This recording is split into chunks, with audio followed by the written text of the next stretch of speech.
ಸಹೋದರಿಯರೇ, ಈ ದಿನದ ಮುಂಜಾನೆಯ ಜೀವಸ್ವರ ಇಬ್ರಿಯರಿಗೆ ಬರೆದ ಪತ್ರ 11ನೇ ಅಧ್ಯಾಯ ವಚನ 11.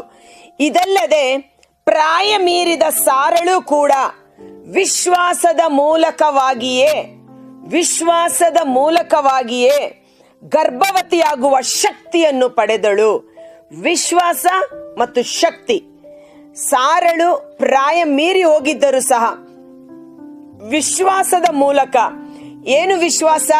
ವಾಗ್ದಾನ ಮಾಡಿದ ದೇವರು ನಂಬಿಗಸ್ತರು, ಆತನು ಕೊಟ್ಟ ಮಾತನ್ನು ನೆರವೇರಿಸಿಯೇ ತೀರುತ್ತಾನೆ. ದೇವರು ನನ್ನೊಟ್ಟಿಗಿದ್ದಾರೆ. ಆತನಲ್ಲಿ ವಿಶ್ವಾಸವಿಟ್ಟವರ ಮುಖ ನಾಚಿಕೆ, ಲಜ್ಜೆಗೆ, ಅವಮಾನಕ್ಕೆ ದೇವರು ಎಂದಿಗೂ ಗುರಿಪಡಿಸುವುದಿಲ್ಲ. ದೇವರು ನಮ್ಮ ಮನಸ್ಸಿನ ಆಸೆ ಆಕಾಂಕ್ಷೆಗಳನ್ನು ನೆರವೇರಿಸುವವರಾಗಿದ್ದಾರೆ. ದೇವರು ಪ್ರೀತಿಯ ತಂದೆಯಾಗಿದ್ದಾರೆ. ಹೀಗೆ ದೇವರ ಕುರಿತು ನಾವು ಏನೆಲ್ಲ ವಾಕ್ಯಗಳನ್ನು ನಂಬುತ್ತೇವೋ ಅದೇ ವಿಶ್ವಾಸವಾಗಿದೆ. ಅದೇ ದೇವರಲ್ಲಿ ನಾವಿಟ್ಟಿರುವ ವಿಶ್ವಾಸ. ವಿಶ್ವಾಸದ ಮೂಲಕ ನಾವು ದೇವರೊಟ್ಟಿಗೆ ಸತ್ಸಂಬಂಧವನ್ನ ಪಡೆದುಕೊಳ್ಳುತ್ತೇವೆ. ಇಲ್ಲಿ ದೇವರ ವಾಕ್ಯ ಹೇಳುತ್ತೆ, ವಿಶ್ವಾಸದ ಮೂಲಕವಾಗಿ ಅವಳು ಶಕ್ತಿಯನ್ನು ಪಡೆದುಕೊಂಡಳು. ಶಕ್ತಿ ಅಂದರೆ ಸ್ವರ್ಗದ ಶಕ್ತಿ, ಪವಿತ್ರಾತ್ಮರ ಶಕ್ತಿ, ಪವಿತ್ರಾತ್ಮರ ಬಲ.